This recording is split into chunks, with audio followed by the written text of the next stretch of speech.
बिस्मिल्लाहिर्रहमानिर्रहीम। अस्सलामु अलैकुम वरहमतुल्लाहि वबरकातुहू। कैसे हैं बच्चों आप? ये आपके उर्दू का पीरियड है। पहले दुआ पढ़ लेते हैं। रब्बी ज़िदनी इल्मा, ए मेरे रब मेरे इल्म में इजाफ़ा फरमा। बेटा अपनी उर्दू की वर्कबुक का सफ़ा नंबर 37 खोलिए। 37 सफ़ा नंबर 37 पर हम आ गए बेटे। तारीख़ लिखिए, दिन लिखिए। उन्वान है मुज़क्कर मुअन्नस। मुज़क्कर वो कलमा जो नर के माने में इस्तेमाल हो, मसलन मर्द, शेर, मोर वग़ैरह। मुअन्नस वो कलमा जो मादा के माने में इस्तेमाल हो, मसलन औरत, शेरनी, मोरनी वग़ैरह। मुज़क्कर मुअन्नस बेटे पहले भी पढ़े हैं ना आपने। मुज़क्कर जो मेल के लिए यूज़ होता है और मुअन्नस जो फ़ीमेल के लिए यूज़ होता है। मिसाल के तौर पे लड़का, लड़का मुज़क्कर है, इसका मुअन्नस क्या है बेटे? लड़की। शाबाश, लिख दीजिए यहाँ पर। ठीक है। फिर है बाप, बाप के मुअन्नस माँ। उसके बाद है दादा, दादा की मुअन्नस दादी।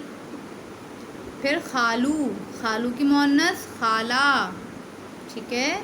इसके बाद ताया, ताया की मुअन्नस ताई। ठीक है बेटे। अब आ जाइए अगले सवाल पे। ख़त कशीदा मुज़क्कर के मुअन्नस खाली जगह में लिखें। यहाँ पर आपको बेटे कुछ जुमले दिए हुए हैं और उनमें कुछ लफ्ज़ ख़त कशीदा है। ख़त कशीदा मतलब अंडरलाइन हुए हुए हैं। वो मुज़क्कर है, उनके मुअन्नस हमें लिखनी है खाली जगहों पर। नंबर 1, नाना और डैश चाय पी रहे हैं।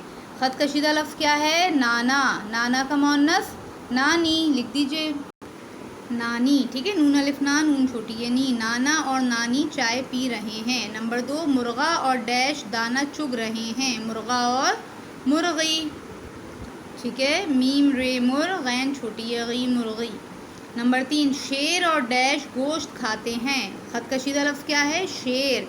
शेर का मुअन्नस शेरनी। ठीक है बेटे। शेर लिखकर नून छोटी है नी लगा दिया, शेरनी। नंबर 4, फूफा और डैश घर पर हैं। ख़त कशीदा लफ्ज़ क्या है? फूफा। फूफा का मुअन्नस फूफी। ठीक है। फूफी, फूफा और फूफी घर पर हैं। नंबर 5, खरगोश और डैश गाजर खाते हैं। ख़त कशीदा लफ्ज़ क्या है? खरगोश। इसका मुअन्नस खरगोशनी। ठीक है बेटे। खैर खर गाफ वाओ शीन नून छोटी है, खरगोशनी। ठीक है। इस तरीके से आपको ये सफ़ा मुकम्मल करना है बेटे। जज़ाकल्लाह। अस्सलामु अलैकुम वरहमतुल्लाहि वबरकातुहू।